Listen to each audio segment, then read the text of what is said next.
Estamos de vuelta. Comenzamos una nueva temporada de entrevistas con Rosa Pasapágina en el micrófono de la SER. Y qué mejor forma de empezar este nuevo ciclo con fuerza, con ganas de recuperar la seguridad, ser capaz de liderar, conectar y sanar. Recupera tu poder es la última publicación de Ruth Nieves, nuestra invitada de hoy. Ruth, bienvenida al programa. Muchísimas gracias, Rosa, un placer. Pues gracias a ti. El poder sobre ti mismo es un aprendizaje desde el momento en el que nacemos. La cuestión es saber si tenemos claro la definición de poder. Sí, es importante. Poder es la capacidad y el derecho a hacer algo. Entonces, para mí hay dos formas de usar el poder. Desde el respeto a la libertad de cada ser y al nuestro propio o no respetando. O sea, podemos usar el poder conectados al corazón o desconectados de él. En el momento que yo hago algo invadiendo un territorio, ya no es poder, porque en el momento que yo invado el territorio, y con territorio me refiero a cada persona es libre para decidir en su cuerpo, en su tiempo y en su vida. Ese es su territorio, cada persona tiene un territorio. Entonces, en el momento que yo hago algo invadiendo el poder, o sea, el territorio de otra persona, ya no es poder, es tiranía. Es tiranía. Es tiranía, es dominación, que es una distorsión del poder. Dominio nunca es sinónimo de poder. No, es una distorsión. Hablábamos de aprendizaje desde que nacemos. Hablas también de una herencia que nos viene dada, pero que no siempre puede ser la adecuada. Sí, desde el momento que empezamos a gestarnos, empezamos a ser condicionados y programados inconscientemente por nuestra familia, por el entorno, por la cultura, por el país, por la sociedad. Y muchas veces esas ideas que absorbemos durante la infancia, lejos de definirnos, lo que hacen es limitarnos y confundirnos y hacen que nos olvidemos de lo que realmente somos capaces. Empezando por todos los adjetivos que a veces nos dicen las personas o insultos que recibimos de niños, el cerebro los incorpora como si lo que dicen los demás de nosotros nos definiera. En realidad es lo que nos dicen los demás tiene que ver con cómo se sienten los demás, no con nosotros. Entonces llega un momento en el que estamos tan confundidos por todo lo que nos han dicho que somos y no somos, que nos olvidamos de quiénes somos realmente. Y también hay un tema con las emociones que, sobre todo, en general todo, pero principalmente los hombres todos hemos sido educados en la represión emocional. Las mujeres más en la represión sexual, los hombres más en la represión emocional, pero a todos hemos intentado reprimir un poquito en ambos campos. Y cuanto más todas las emociones que reprimimos y no expresamos se van acumulando en el cuerpo, entonces llega un momento en el que tenemos tal atasco mental y emocional en el cuerpo que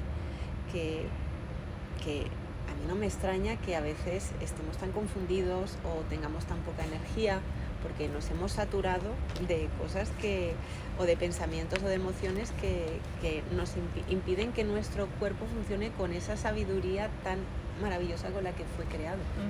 ¿Vivir nuestra vida debería ser algo incuestionable? Debería ser algo incuestionable, porque esta vida solo la vamos a vivir una vez, no sabemos si hay más. Pero esta yo tengo claro que solo la vivimos una vez y que para atrás no podemos ir. Entonces, si no vivimos nuestra vida, ¿la vida de quién vamos a vivir? Hay poderes incuestionables que son negativos, como es el miedo, ¿no? La angustia, la ansiedad. ¿Por qué tenemos miedo? ¿Por qué no somos capaces de canalizar las emociones adecuadamente? Porque no se nos ha enseñado a canalizarlas, por esto que contaba antes de la represión emocional. Creo que hace poco me lo decía una amiga, creo que una de las primeras cosas que deberían enseñar en el colegio a los niños y a los padres es a relajarnos. Sí. Es el simple hecho de decir, me siento agitado, me siento emocionalmente movido, tengo ansiedad, siento miedo, ¿qué hago? El primer ejercicio, siéntate con la espalda recta y respira. Respira profundamente. El simple hecho de enseñarnos a respirar, ayudarnos a recordar cómo se respira, porque todos nacemos sabiendo respirar, pero luego se nos olvida porque es como desde niños ya es como no llores, ya está. Sí, es que tengo que llorar porque si no lloro me lo guardo dentro y voy acumulando. Entonces creo que es muy necesaria una educación emocional y a nivel práctico de para qué sirve la tristeza, para qué sirve la ira, para qué sirve la envidia, para qué sirve el enfado. Todas las emociones tienen información para nosotros, nos están informando de algo, pero si no la respiramos y no nos detenemos un rato a respirar y a sentir, no podemos escucharnos, no podemos saber lo que necesitamos, nos va a costar más decidir, tener claridad. Una vez que somos conscientes de que hemos perdido ese poder, el siguiente paso sería salir de esa oscuridad. Tú lo representas muy bien con el interruptor, pero si lo imaginamos estando en la cama o sentados en un sofá y teniendo el interruptor a 2 metros, pero no somos capaces de alargar la mano, porque donde estamos hemos creado una zona de confort. Sí. Eso ocurre muchas veces, estamos mal, pero no queremos dar ese paso. Sí, nuestra mente ha sido diseñada para protegernos. Y lo que no somos conscientes es que nuestra felicidad es nuestra responsabilidad y que el estar, si no nos atrevemos a salir de esa zona de confort, al final vamos a acabar, la mente al final puede acabar haciéndonos daño. Bueno, no es la mente, nos lo hacemos nosotros, que es como que nos dejamos dominar por ella. Entonces, claro, la mente es muy poderosa si aprendemos a gestionarla, pero si dejamos que nos domine con el miedo, pues entonces estamos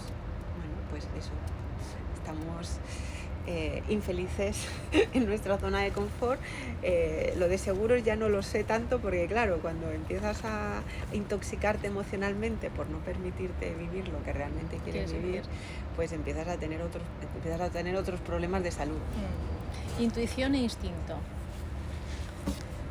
Las grandes olvidadas. Eso es. propia de cada uno.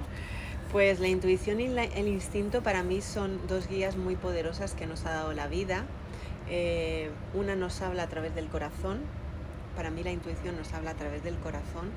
Que a veces nos habla a través del corazón, pero podemos visualizar, nos puede hablar a través de imágenes, de canciones, de frases. Y de repente es como que ves una frase y te dice algo, pues esa es la intuición. Y el instinto está situado, es la guía más animal, es la guía como más, es la más antigua, y la intuición es como, el instinto es como la guía más terrena, y la intuición es la guía más espiritual, divina, intuitiva, como quieras llamarla. Y son 2 guías que la vida nos ha dado para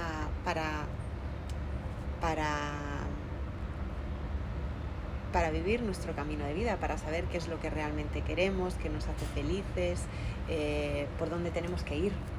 Si no nos escuchamos a nosotros mismos, pues dependemos de los demás, vamos a la deriva. Así es. ¿Tenemos miedo a sentir?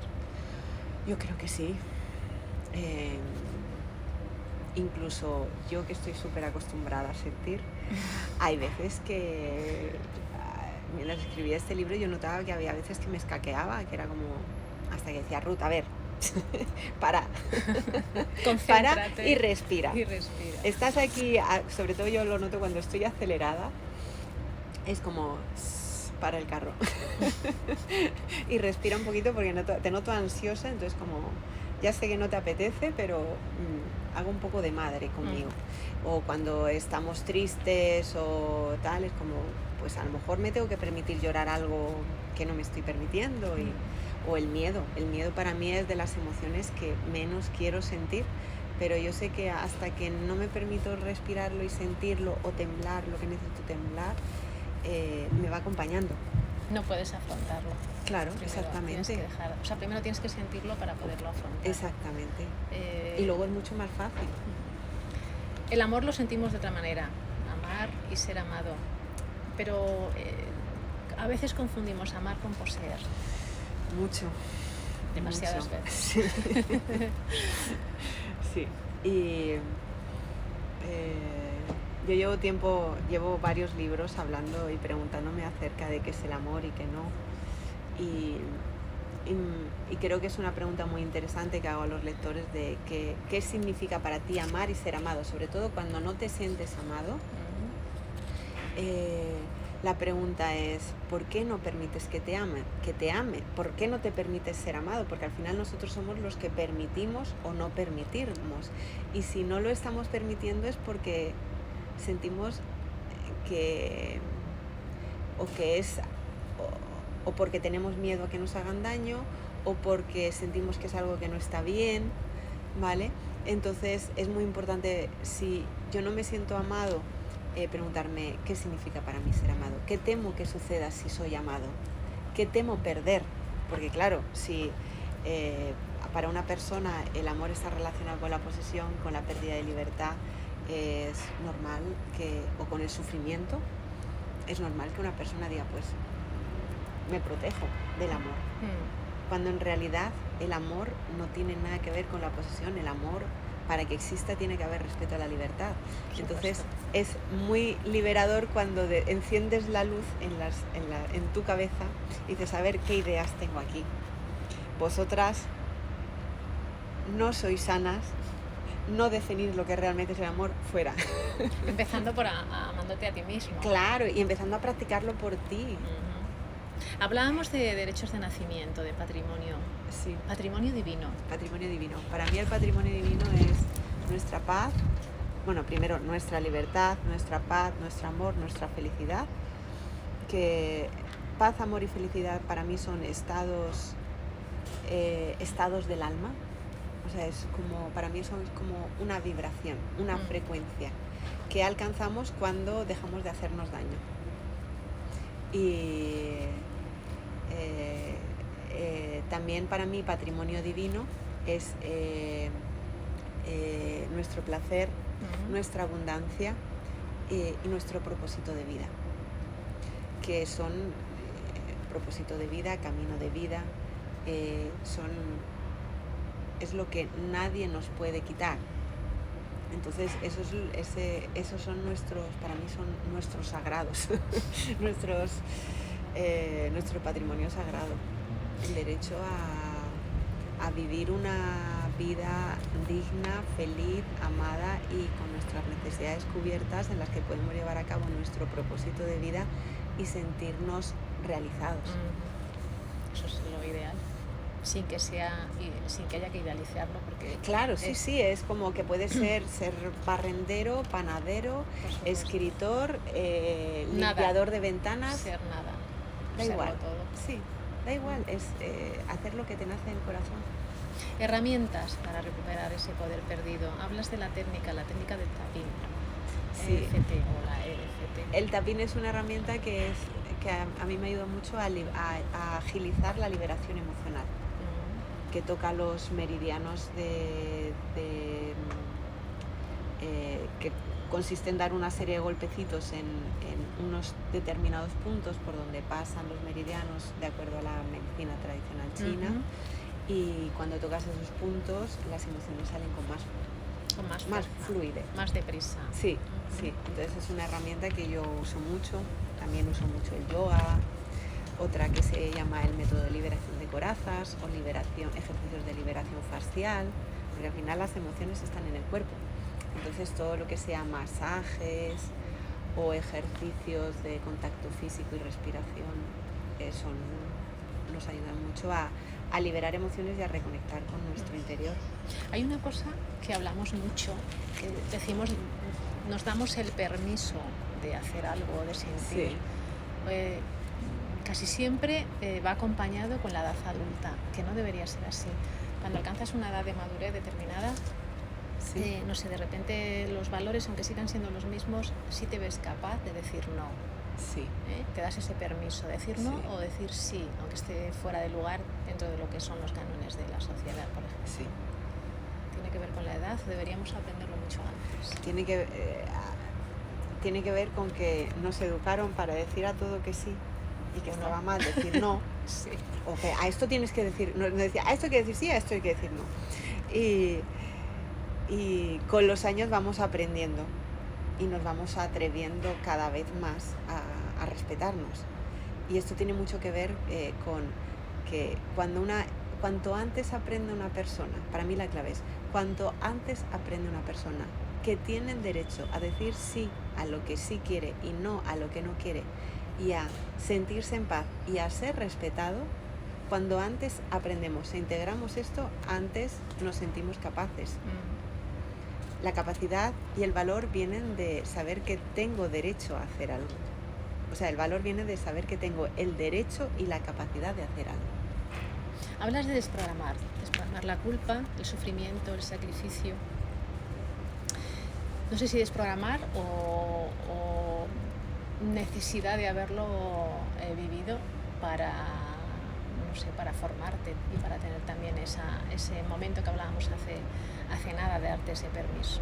O sea, no sé si conviene desprogramarse, borrarse, o no ese es el concepto. Bueno, no es la idea. no ese es el concepto. El concepto es tomar conciencia de que hay emociones que son inculcadas, que no son naturales, que son sumamente tóxicas y dañinas para nosotros, porque nos debilitan mucho, primero a nivel emocional, energético, y luego a nivel físico, tienen unas consecuencias para nuestra salud. Y entonces yo, por ejemplo, en todos mis libros hablo de la importancia de cambiar la culpa por responsabilidad. O sea, aprender a asumir la responsabilidad de nuestras decisiones, de nuestras acciones, pero sin culparnos. Es como, si me he equivocado, pues pido perdón, hago lo posible por reparar lo que he dañado, y me permito aprender de esa experiencia. La culpa no, la culpa habla del hay que castigar, hay que sufrir para... Entonces, la culpa es destructiva.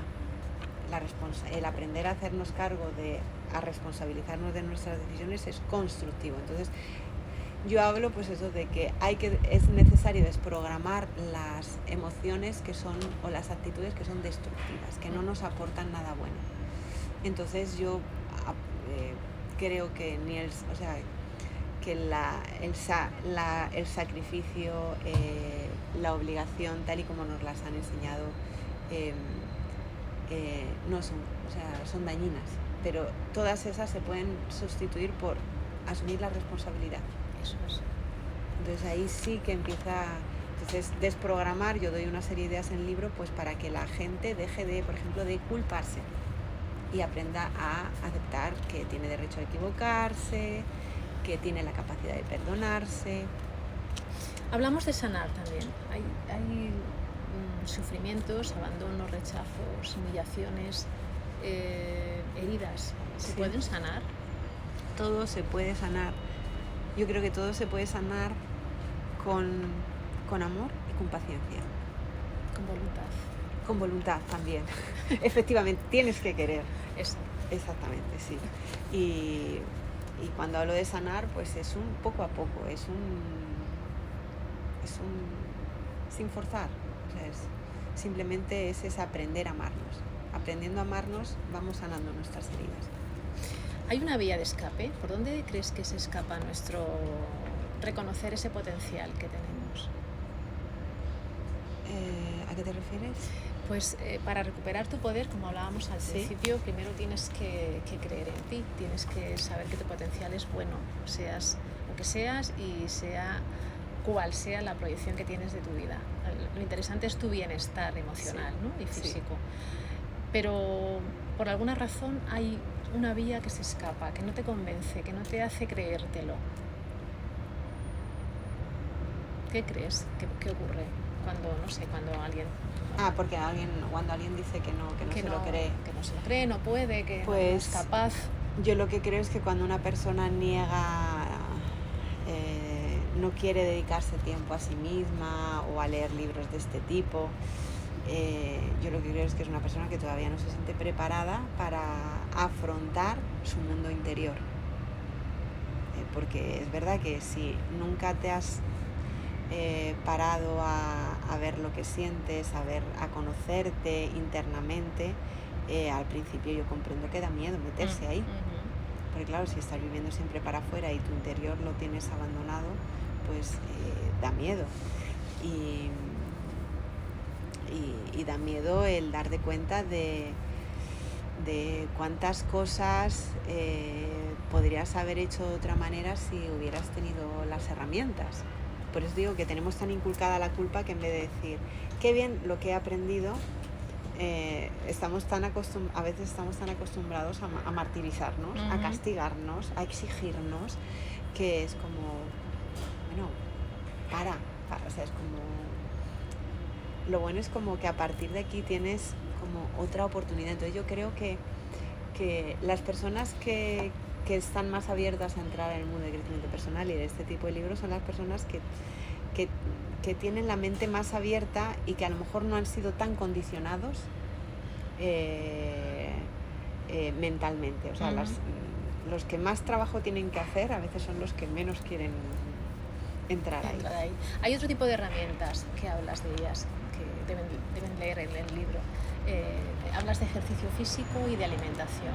¿Influye la alimentación a la hora de tener esa predisposición a recuperar aquello que has perdido o a conseguir aquello que quieres? Yo, desde mi experiencia, la alimentación, por un lado, yo he descubierto que para mí y para muchos es una forma de anestesiar lo que sentimos y desconectarnos de lo que realmente estamos sintiendo. Es como una forma como de aplacar la ansiedad de forma muy rápida. Sí. Y de desconectarnos de nosotros. Y la comida, el alcohol, las drogas, el sexo, el trabajo, ¿no? Las compras compulsivas, sí. Cualquier comportamiento compulsivo es una anestesia. Sí. Eso por un lado.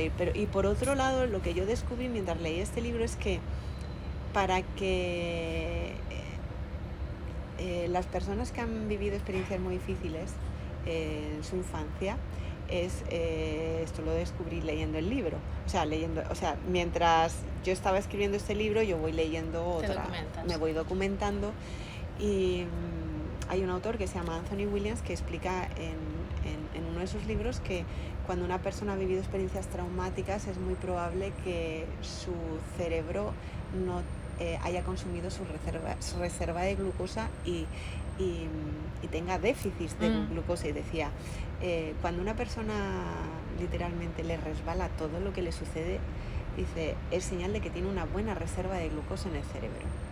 Entonces yo dije, voy a hacer la prueba, y entonces él te da una serie de recomendaciones para que tu cerebro cuente con toda la glucosa que necesita. Entonces él recomienda mucho el comer la fruta natural y la miel cruda, es decir, la miel sin pasteurizar. Sí. Y dije, bueno, voy a hacer la prueba. Yo no tomaba miel, y entonces empecé a tomar una cucharada de miel todas las mañanas, empecé a probar una serie de cosas, y yo recuerdo que empecé a tomar más fruta de la que tomaba habitualmente. Mi desayuno ahora es fruta.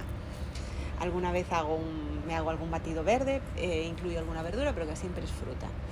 Y entonces yo noté un cambio enorme.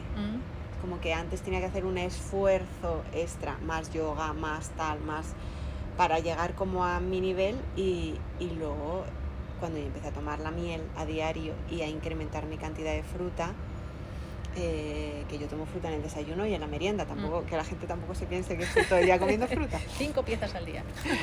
Entonces ahí yo sí que noté como que mi cerebro estaba más feliz, por decirlo de alguna manera, por ponerle palabras.